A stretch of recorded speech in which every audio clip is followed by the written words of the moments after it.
Quiet, numbskulls, I'm broadcasting. The medical marijuana. The medical marijuana. Radio show. The medical marijuana for you and me. Ah, yeah, the medical marijuana. Whoa, whoa, whoa, whoa, whoa, yeah, the medical. It's the medical marijuana show. You will know. I want to talk to you. I want to talk to you. Hey, boy, don't feel my world untrue. Yeah, I want to talk to you. My world can be true if you do what I tell you to. I want to talk to you. Good evening, everybody. Welcome once again to Medical Marijuana Radio. This edition is for Saturday, February 27th, 2016. I'm your host, Larry Love. We're here every week to bring you the latest information around the globe for medical cannabis, adult use cannabis, and cannabis in general from all around the world. And this week we have a great interview with Regina Nelson.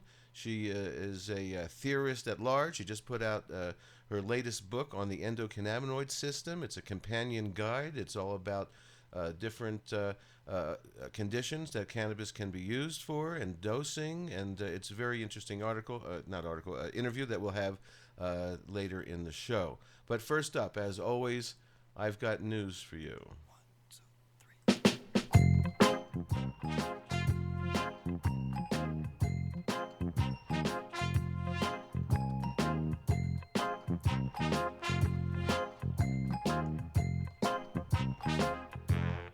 I've got news for you. And first up, from public health page on the npr.org, this is written by Angus Chen. Colorado pot tourists are more apt to land in the ER than locals. A lot of visitors to Colorado figure they might give the state's good ganja a try, but they might not be prepared for the effects. We've talked about this before. It's a common problem in this industry. Anyway, when it comes to bad weed trips, out-of-staters have been doing much worse than Colorado residents are going to the ER more often since recreational sales of marijuana began in 2014. The number of out-of-state residents who end up in the emergency room for cannabis-related reasons nearly doubled from 2012 to 2014, according to analysis of emergency department visits to 100 Colorado hospitals.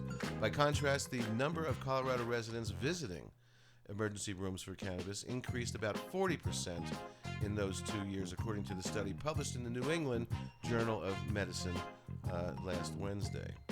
There are marijuana-specific tours, like those run by My 20 Tours, but many of these visitors seem to be in Colorado for other reasons, says lead author Dr. Howard Kim, an emergency medicine physician and postdoc at Northwestern University. I remember some business travelers who were in Denver on business, and after the meeting ended, they decided to try some marijuana edibles. Then they ended up cutting to the ER. Kim was finishing his residency in Colorado when he did a study. A lot of people ending up in the ER where Kim was finishing his residency had classic signs of marijuana intoxication. People can be anxious or agitated or even have brief psychotic episodes like hallucinations and delusions, he says. Patients can have a very fast heart rate and gastrointestinal problems like vomiting, end quote. It's not clear why Colorado residents are doing better than the visitors, but Kim thinks it probably has to do with better understanding of marijuana and its side effects. Right now, I think it's just an awareness gap, he says. The Colorado Department of Public Health and Environment has done a great job, but it's not as easy to educate the entire population of potential visitors to Colorado. Adam Curtis, who owns a cannabis dispensary called the Giving Tree of Denver, says, all my employees have a copy of the Good to Know. These are pamphlets and note cards that the Colorado Department of Health and Environment distributes to marijuana retailers as part of a state public health education campaign.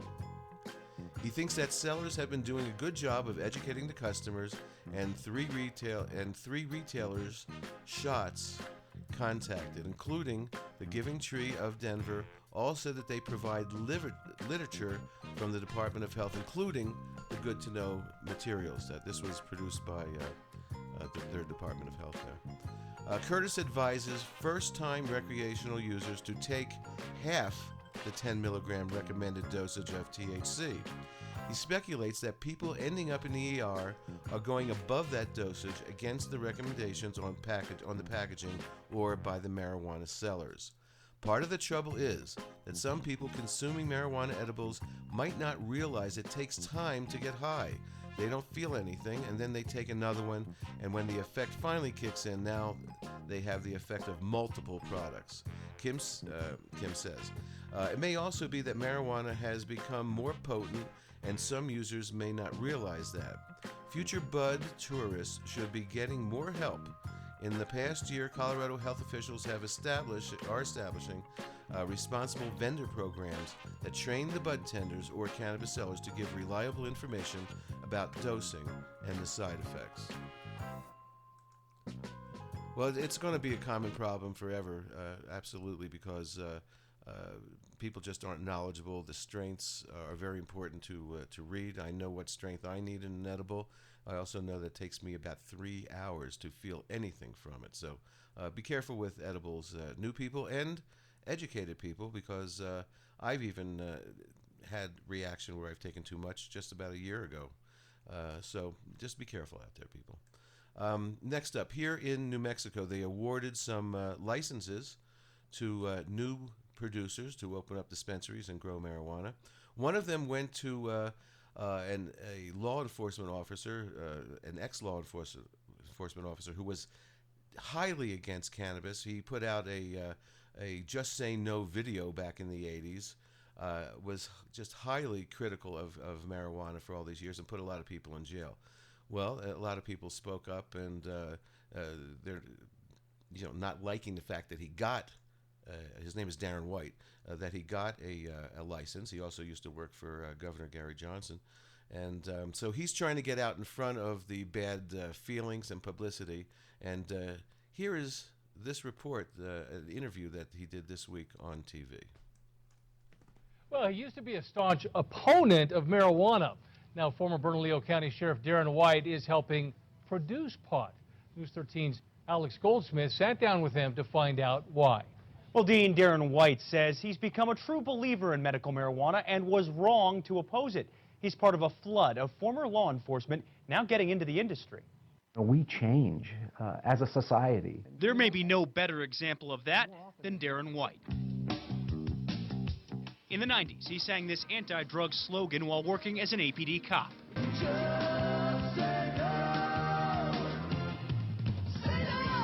In 1999, he quit his job as state public safety secretary because of a dispute with Gary Johnson over drug legalization. I don't understand the concept of responsible heroin use. In 2007, as Sheriff White, he opposed Governor Bill Richardson's medical pot push, telling the Albuquerque Tribune, quote, "I've never supported medical marijuana." But today, I'm not ashamed to sit here and tell you that I was wrong as it relates to medical cannabis. I was wrong. his own experience with chronic pain changed his mind. Consuming a steady diet of painkillers doesn't equal a quality of life. And I know that medical cannabis works. And it's also the reason why I'm a card holder. And when the state decided to authorize more medical pot producers, White was in demand to help with security, a key part of the application process. I was actually approached by 3 separate companies when the process had started. He went from consulting to now helping run Pure Life, one of a dozen newly approved producers. He wasn't the only one who tried. Former Deputy Sheriff David Linthicum was listed as a director for another proposed producer. So was former sheriff candidate Scott Baird. Former prosecutor turned legalization advocate Ethan Simon says having former law enforcement join the industry is a game changer. When he puts his stamp of approval on an organization that's getting medicine to sick people, that's different than just someone who knows how to grow marijuana on a large scale. An unexpected ally and pitchman for medical pot. It works. It absolutely works. I also asked the former sheriff about his stance on legalizing pot in general. He tells me that it seems inevitable, but the time just isn't right for New Mexico right now. Back to you, Dean. Okay, Alex, thank you.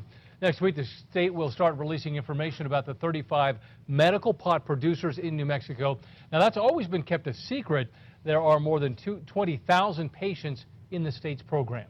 So when we do get legalization here in New Mexico, I'm sure Darren White will get out in front of his being against legalization and do another little interview apologizing for changing. I'm not buying it. Now is the time for legalization of cannabis in every state. It helps people get jobs. The economy just blows up.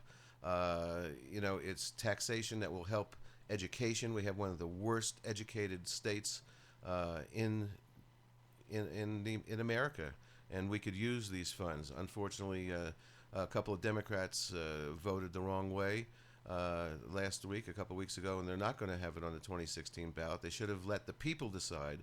But Darren White, I'm not buying it.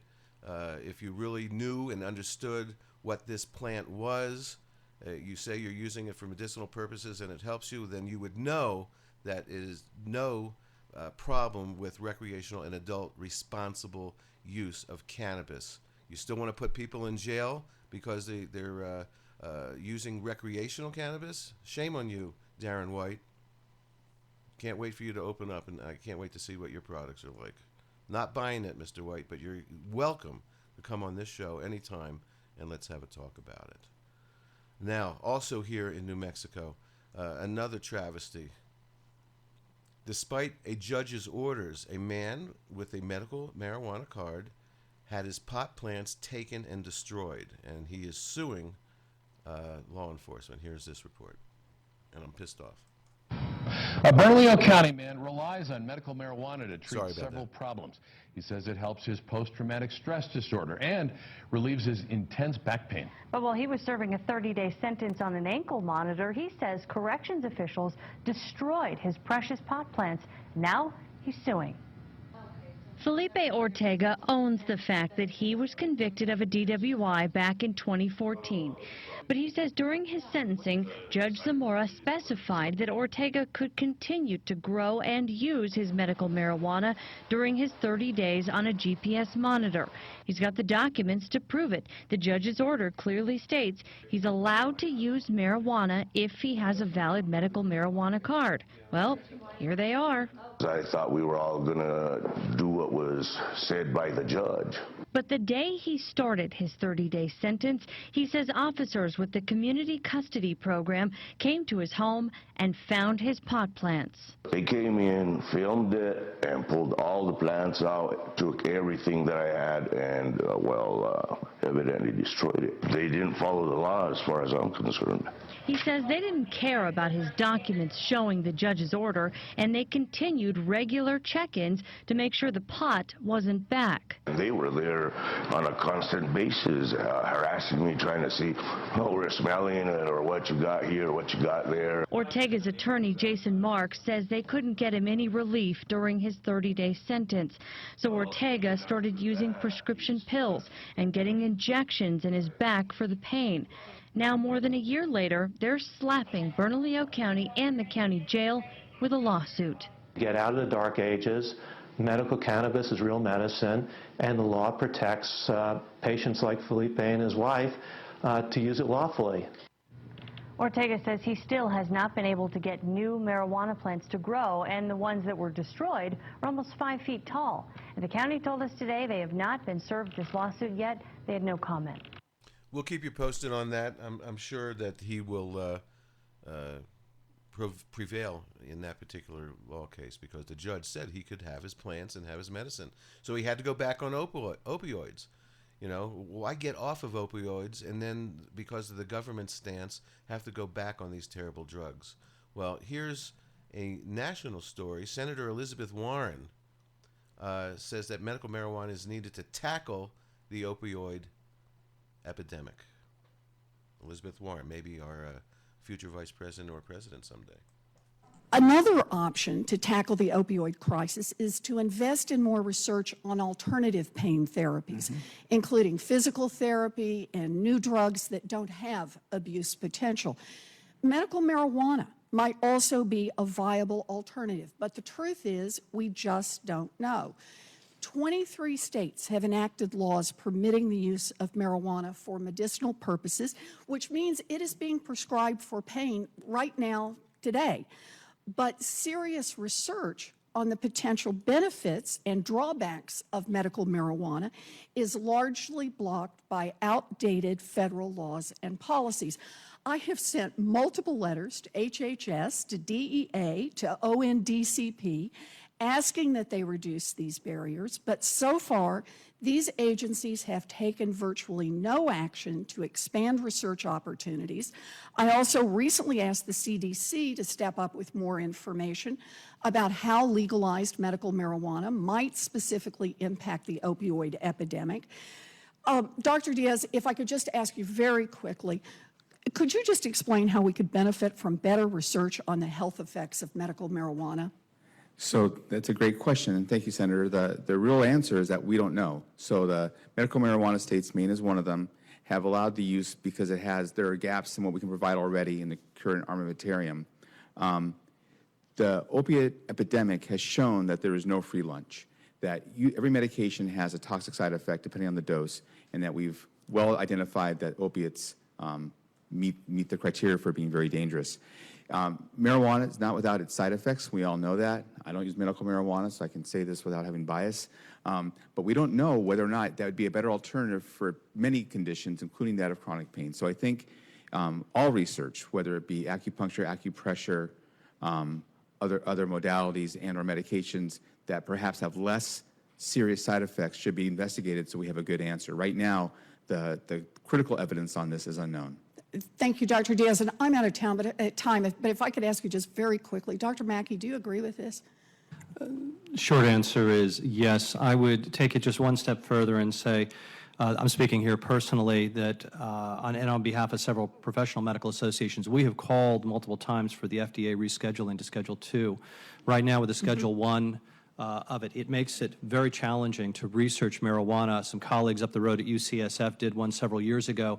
The marijuana cigarettes were delivered in a Brinks armored truck with guys carrying M16s. Oh my gosh. That's kind of silly. Get it as a Schedule 2, allow fund NIDA, let them do the research that we desperately need. And I would agree with the CDC. We're running this incredible social experiment throughout this country, and we need to better understand the results of that social experiment. I say that not pro or con, but just we're doing it. Let's monitor what is happening and find out, is medical marijuana having an impact? Right. And then just to follow on, we absolutely need to be using other non-pharmacologic means, pain psychology, physical therapy, complementary alternative medicine approaches have all been shown to be effective. Thank you. You know, many states are expanding access to medical marijuana, and in some circumstances, marijuana may provide safer, more effective pain relief than opioids, or it may not. But the problem is, without better research, we just don't know, and we never will know. So whatever you think of the merits of this therapy, it is irresponsible not to study the science. We cannot be afraid of conducting basic medical research. Thank you. Thank you, Madam Chair. Well, you know, they've got it a little bit wrong, okay? First of all, yes, do we need to study? When I say we, the United States, sure, we should have our own studies. There are some, there have been some for years and years out of California, University of California. But to change the schedule down to Schedule 2 is not the right thing for our industry. There's plenty of studies that have been going on for 50 years in Israel and other countries, Spain. We've talked about it before. We need to embrace the fact that, you know, they have some brains in Europe also, and they're way ahead of us.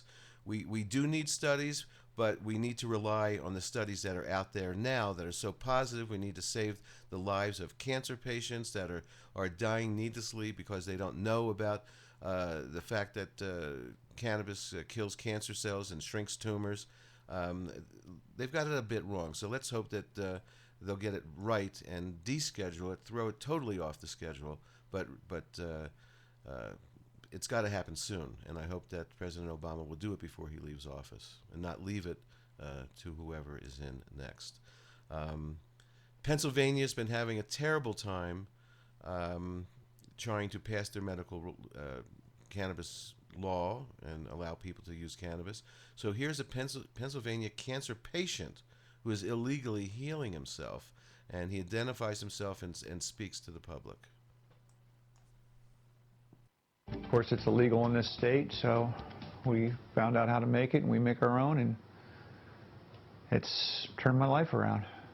A local man with cancer says he had a choice, die or break the law. He decided to risk arrest by illegally using medical marijuana. He shared his story with our Kendra Nichols 3 months ago. It went viral. The story shared over 10,000 times on Facebook. Kendra joins us right now with an update on how he is doing. Kendra. Well, Alicia, as you know, last time we protected his identity, but now he and his family, they are coming out of the shadows with an update on his health and a message for lawmakers. My name's Randy Robertson, and I'm just going to tell you briefly my story. And Randy's story used to be a secret. People are kept from this medicine. Until now. I was diagnosed in March. The news came about a year ago. With stage 4. And it's still hard to accept. Bile duct cancer.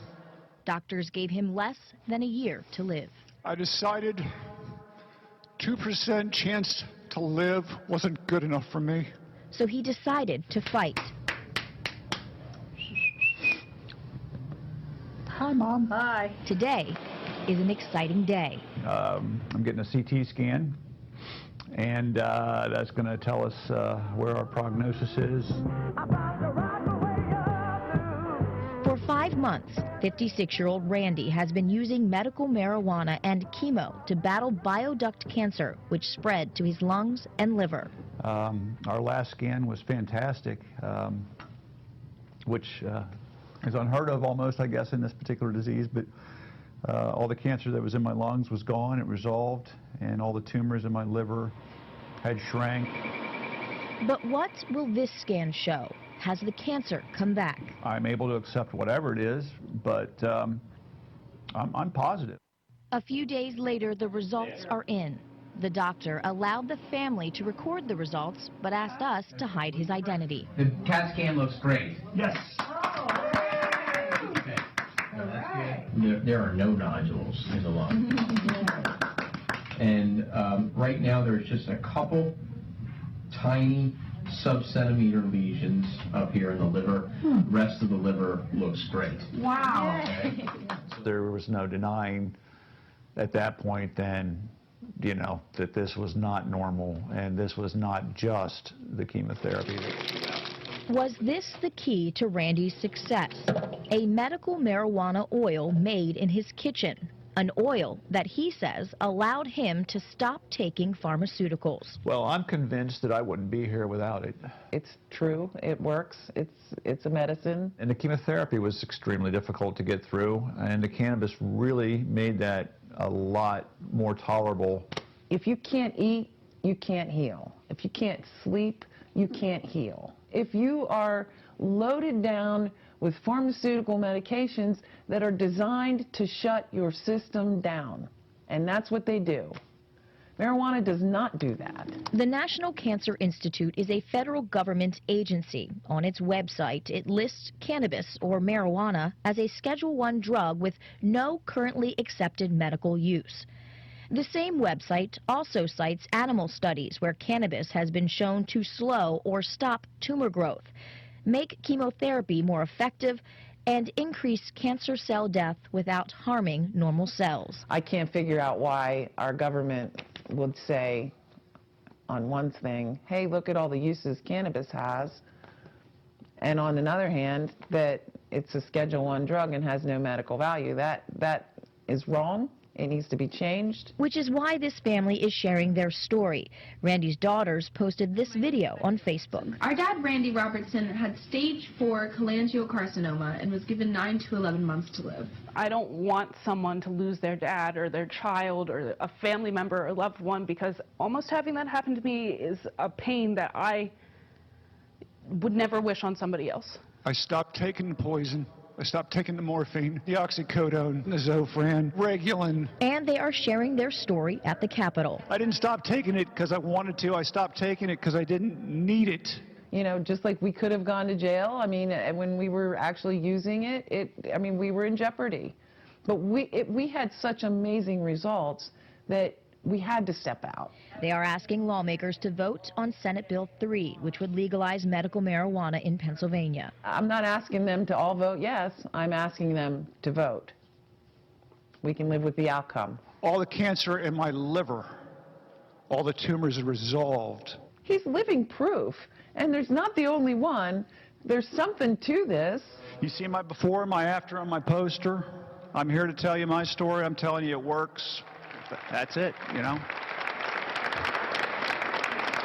Now, Randy told me he felt like he was living with this looming expiration date, and now he feels like that is gone. And Alicia, this is just Randy's story. He's not saying it'll work for everybody, but he felt like he should share it.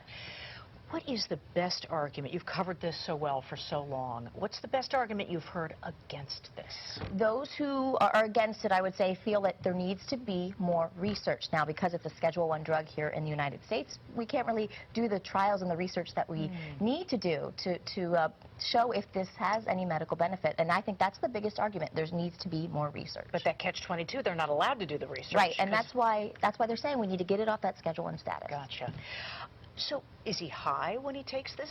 When I interviewed him a couple months ago, I asked him that very question, and he said on camera, yes, it makes me feel high. He also said the morphine and all those other drugs make me feel high. He said it's a different high. It's a high where he can function. When he was on the morphine, he'd be on the couch drooling. He couldn't function. He said when he used this, he could get up, make himself breakfast, walk his dogs. He could, and he even said then, even if I die, my last couple months of my life, I was functioning. So there's a study for Elizabeth Warren and her cohorts. Here's a man who illegally had to heal himself because his state would not allow him to use this medicine. We need to have federally medical cannabis programs so that every state can have their citizens be able to get this great medicine. We're going to be talking about the endocannabinoid system right after this short little break with Regina Nelson. So we will be right back after this.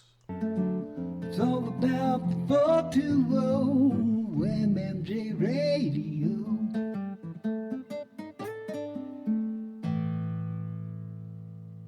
The medical marijuana. The medical marijuana.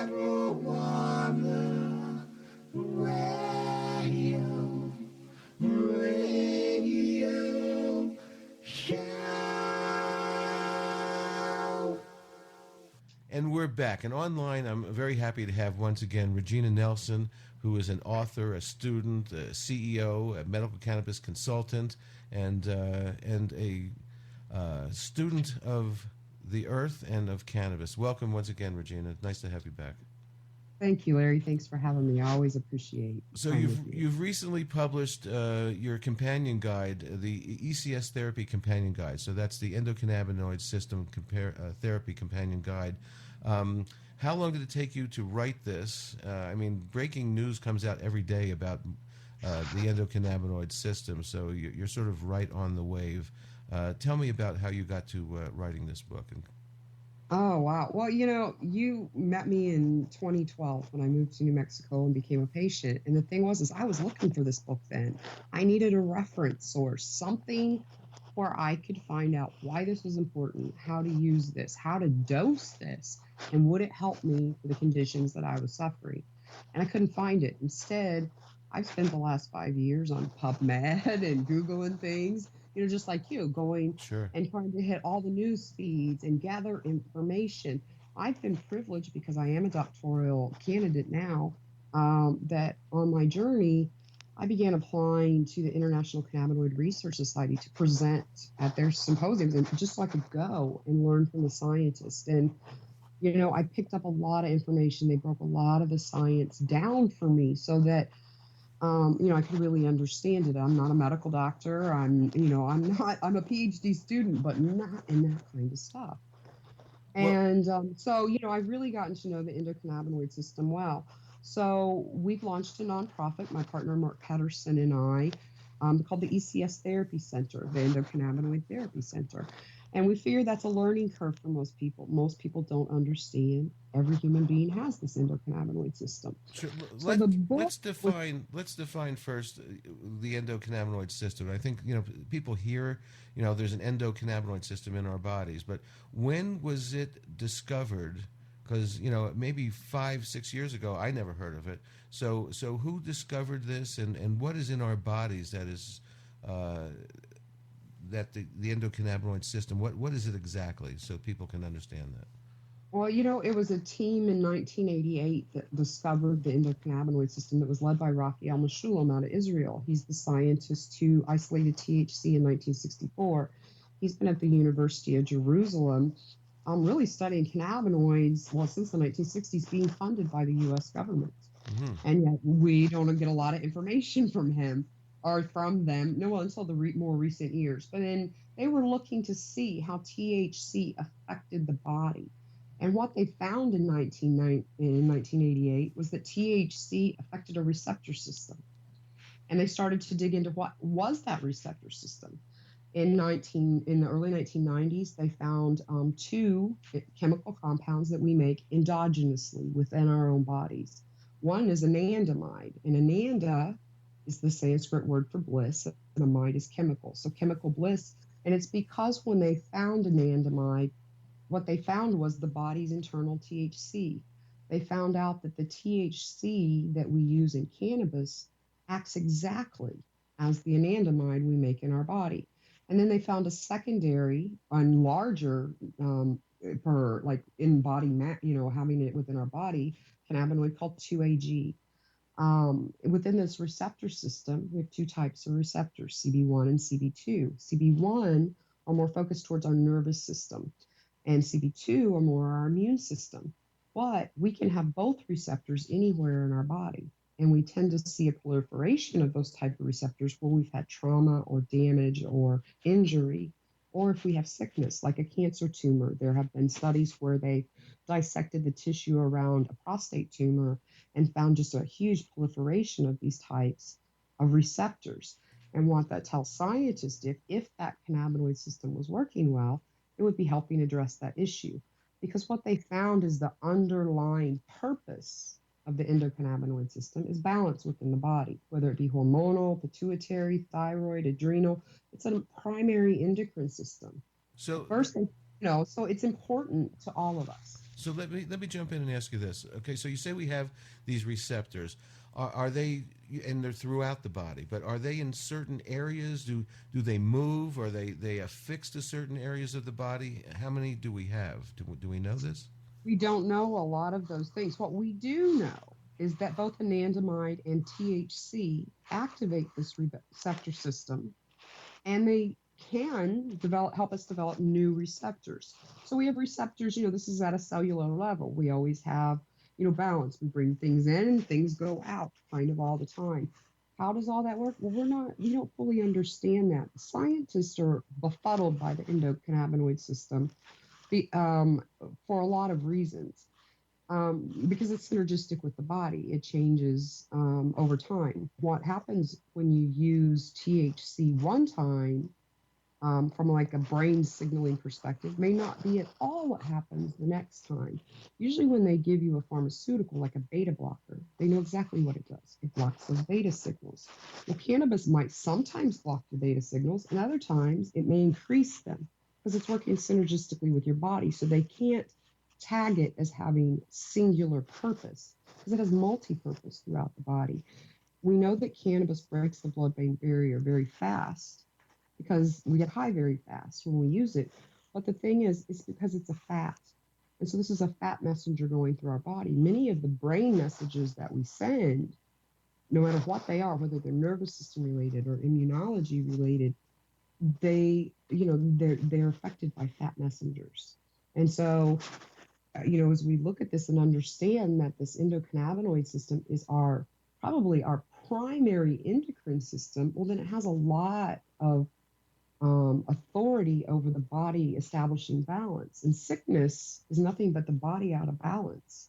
And so, its real purpose is to help bring the body back into balance. So in 1988, they discovered that we have these receptors. And of course, things have, I think, gone very fast since then, because we know so much more now than we did before. So there's a lot of people that have, I guess their endocannabinoid system is not stimulated, and that these receptors aren't really doing anything because they're not getting any messages from the intake of cannabinoids. So people have a deficiency, I guess, of cannabinoids. So what do you think people should do every day to activate the endocannabinoid system? Well, it becomes that kind of, it's this interesting cycle I always talk to people, because it always comes back to cannabis. If you're out of balance and you need to balance that system, we don't know. We can't draw your blood and tell you what your anandamide level should be. We can't tell you what your 2-AG level should be. We don't even know exactly what your THC level might be as a supplement. But what we do know is therapeutic levels for dosing. And most people really begin to find relief when they can get up to at least a 1 milligram per kilo dose. That means that those people who smoke cannabis, they have to use it in some other way. You can't smoke enough to get yourself to a really good therapeutic dose. You have to begin using cannabis in other ways to really get effect there. Other than that, you're just using kind of acutely. And if you think about it in the terms of, we failed drug tests because THC stores in our fat cells. And our bodies retain it for a long period of time, often 30 days or more after we've last used it. When your receptors are full, then any additional anandamide, 2-AG, or phytocannabinoids like CBD or THC you may have in your system, they actually can be used immediately and put to work to actively address an issue. If your reserves are low, your body's going to store it and hold on to it in case you go into the desert, you're going to die, in case you're in a car wreck and you're injured. Whatever reason, your body stores that, it holds on to it because it's really precious. It's an essential nutrient. So what we do too often, I think, is we under-medicate, by smoking. And I'm not saying smoking's bad. I use smoking as a very great acute relief method, but it can't be your primary method, or you just simply can't get enough cannabinoids in your system. And, of course, there's always the importance of it being a comfortable experience. But as you said, we've got a lot more information coming out on the endocannabinoid system. About 100 clinical studies are released every month. That's a small drop in the bucket of what we need to know about this and how this works. And we don't know much about the system. We don't know a lot about the phytocannabinoids. And we don't know a whole lot about synthetic cannabinoids, even though those are the same scientists who may be making them. So we're really in an infancy stage here. Where we're further ahead is in observational evidence. People like you and I who've been working with patients and have a really broader understanding of how this is working in people's bodies. And that's why we launched this. And this book has been this was what I consider to be the textbook for those who I bring into peer education roles within our nonprofit. But I started writing this because I started putting together CME accreditable classes for doctors, and I started realizing this was the information everybody needed, every citizen needed, and it wasn't at all specific to doctors. People just needed to understand this. So the book breaks it down by the endocannabinoid system, then it talks about phytocannabinoids. It debunks a ton of myths around this, and then it talks about all the different ways that you can use this. So what is a phytocannabinoid as opposed to an endocannabinoid?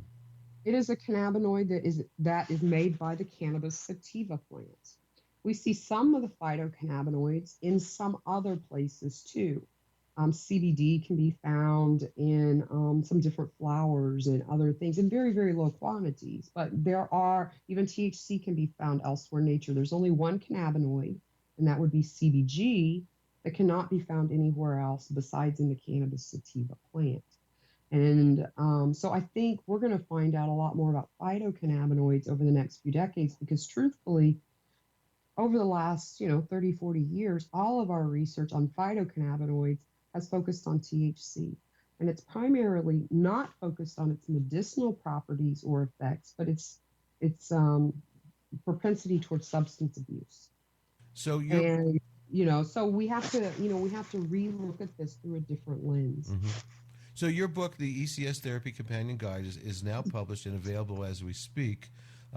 Where is the best place to purchase that and the fastest place?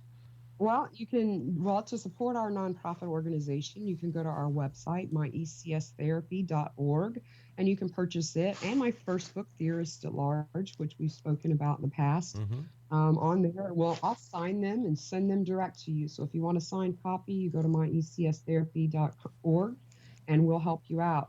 It's also available on CreateSpace and Amazon. But my preference would be, for people to come on out and get a signed copy and support our organization. Sure. Support Regina and her organization, which is called the ECS Therapy Center. Is there a location for that, or is it just like a worldwide center, would you say? Do you have offices somewhere?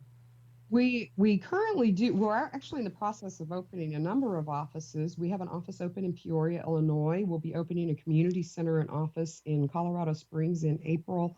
And hopefully soon we'll be coming to both Tucson and Albuquerque. So I'm super excited about that. But we currently have peer educators that are available remotely. So you can go online to our website, myecstherapy.org, and you can see a long list of, we have a dozen people trained up here, including some registered nurses and LVNs that would love to speak with you by phone. It's $40 for a 50-minute appointment. And that 50-minute appointment is with someone dedicated to focusing on you and helping you understand if A, this is a good option for you, and B, if it is, which in most cases it is, how you would go about dosing yourself. They're going to empower you and educate you to develop your own cannabis therapy plan. Okay, I would like to get back to the dosing thing for a second, because that's really very, very important. One of the most important things is dosing, because if somebody who has a compromised endocannabinoid system because it hasn't been stimulated ever in their lives, and they need to be able to dose the first time in a way that doesn't make them shy away. You can't have a bad trip, so to speak. So you mentioned X amount of milligrams per kilo of weight. Is that correct? Yeah, well, we did. We kind of give some rules of thumb here. Scientists showed that the minimum dosage of 1 milligram per kilo is the minimum therapeutic dose for cannabis. But for someone like me, that's 100 milligrams a day. That would stone you out of your mind when you first begin.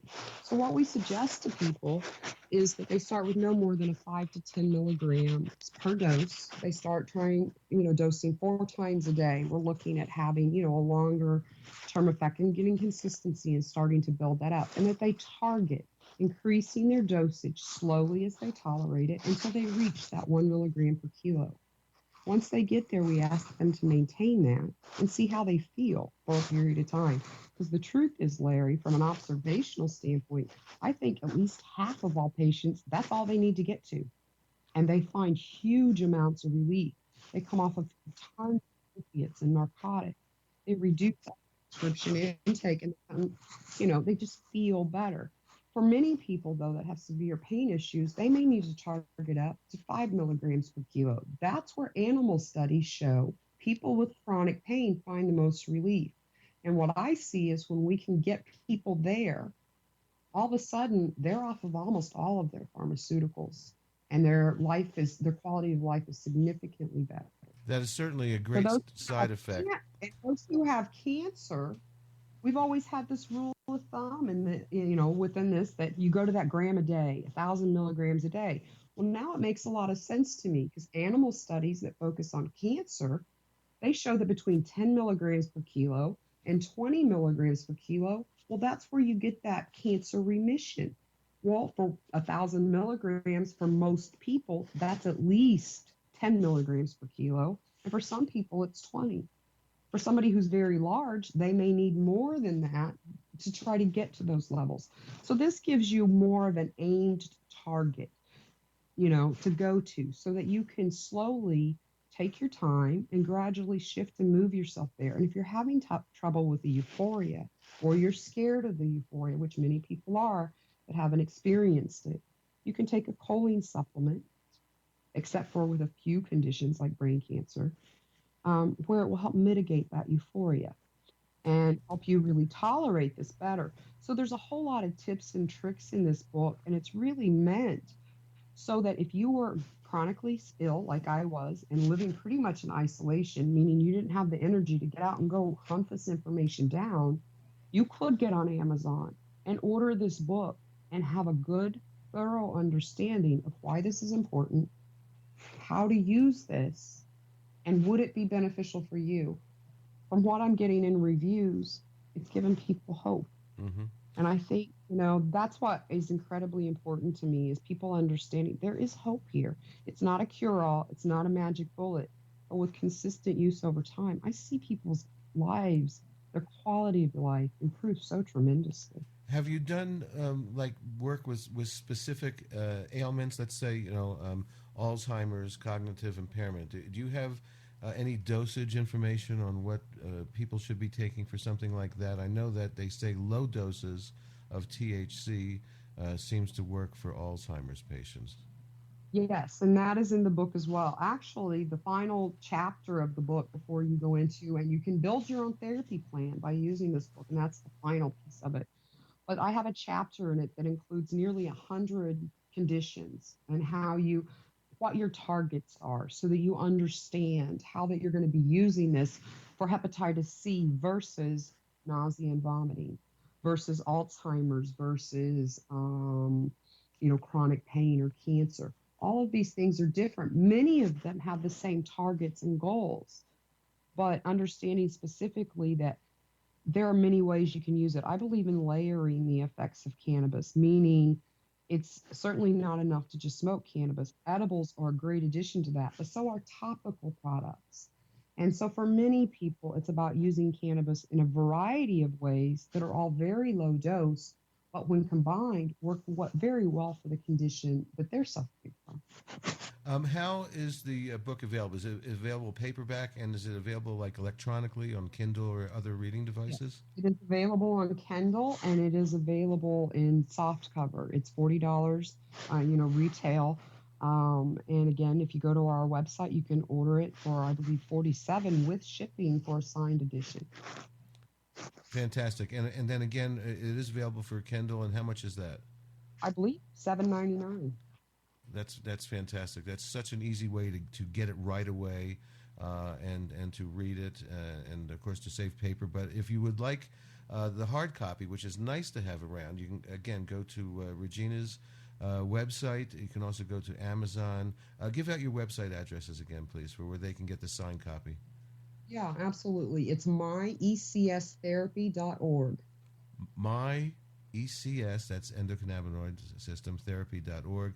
It's the endocannabinoid system therapy companion guide by Regina Nelson. How long did it take you to put this together? Oh gosh, the research and information took about 5 years, but then I sat down and wrote it in 6 weeks. and I have a few typos in the first edition. There is a second edition coming out in late March, and that's it. Why you mentioned earlier how fast information is coming out. I see this being an updated, having a second edition March this year. We'll have another edition next year because we've already added 2 new products that are available to people, and we're explaining those like rosin and how to use those, how they're processed, how they're made. And we're also adding to the new edition about 30 more conditions because people have reported more information to me. So I see this as a work in progress, and I love getting feedback and reviews from people on it. And so, I just encourage your, people in New Mexico to get involved. I've been so proud to tell people about my involvement in the medical marijuana policy there in New Mexico. And I'm thrilled to be coming back with, an educational tool that they can all really benefit from. Absolutely. And of course, our show goes out not only all over the nation, we're on about 10 different platforms and media distribution centers, cannabistube.net. We're on Spreaker and iHeartRadio. So this information is going out to everybody all over the world. And, I love that. And just the fact that this book is out there, there's just not a lot of documented information to help people get started with this. And I really wish you the best. Continue to amend the book because, again, we're learning every day.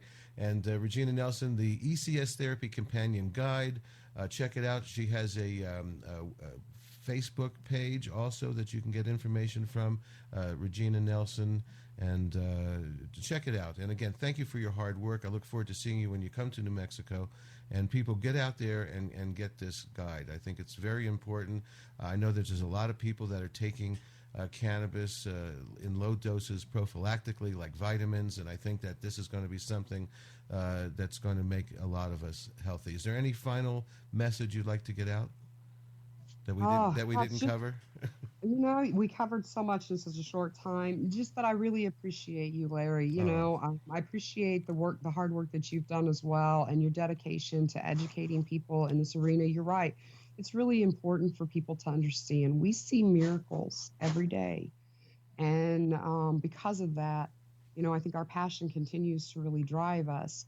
And I hope people here, will take advantage of this, and please reach out with questions. Absolutely. We can get questions answered, and it's very important. If you know somebody that's been diagnosed with cancer, maybe they don't know about cannabis, you owe it to your friends to let them know that there is alternative methods of killing cancer cells than killing your good cells at the same time with chemo and radiation. So check out the ECS Therapy Companion Guide. Regina Nelson, thank you very much, and we look forward to having you back again sometime soon. Thank you, Larry. We'll be right back after this.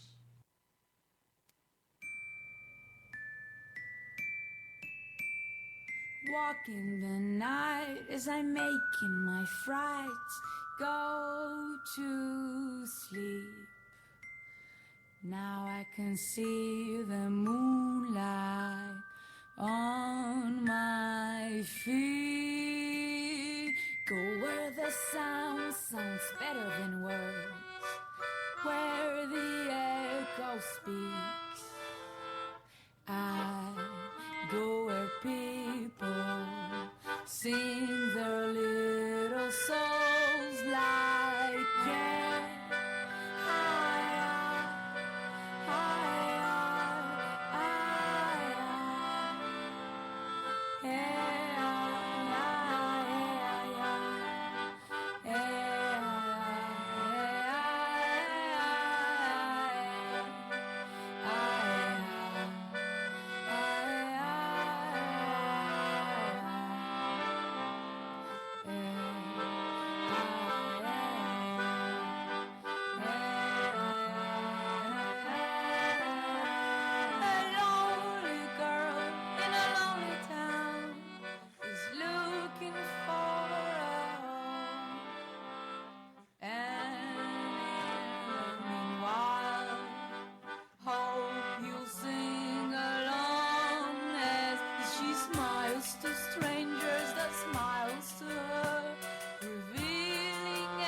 Thank you, Regina Nelson. Everybody, go check out the Endocannabinoid System Companion Guide by Regina Nelson. I think it's going to help a lot of people because dosing is so very important, and it sounds like she's got some great information in there, and more to come. Also want to thank my two radio mentors, both with the initials HS. Thank you for your inspiration. If you'd like to be a guest, or if you have an idea for a topic for the show, write me at info@mmjradio.com. Again, that's info@mmjradio.com. If you've missed any shows, this is our 7th season. You can go back and listen to some old shows. Go to mmjradio.com. My YouTube channel is LSLove88. My SoundCloud channel is MMJ Radio. My Spreaker channel is MMJ Radio as well. On CannabisTube.net. Also on Spreaker, it's the Time for Hemp Global Broadcasting Network, and they're kind enough to put it up on iHeartRadio. Also on NowTV.com, channel 937, 420radio.org, and Pothead Universe Radio.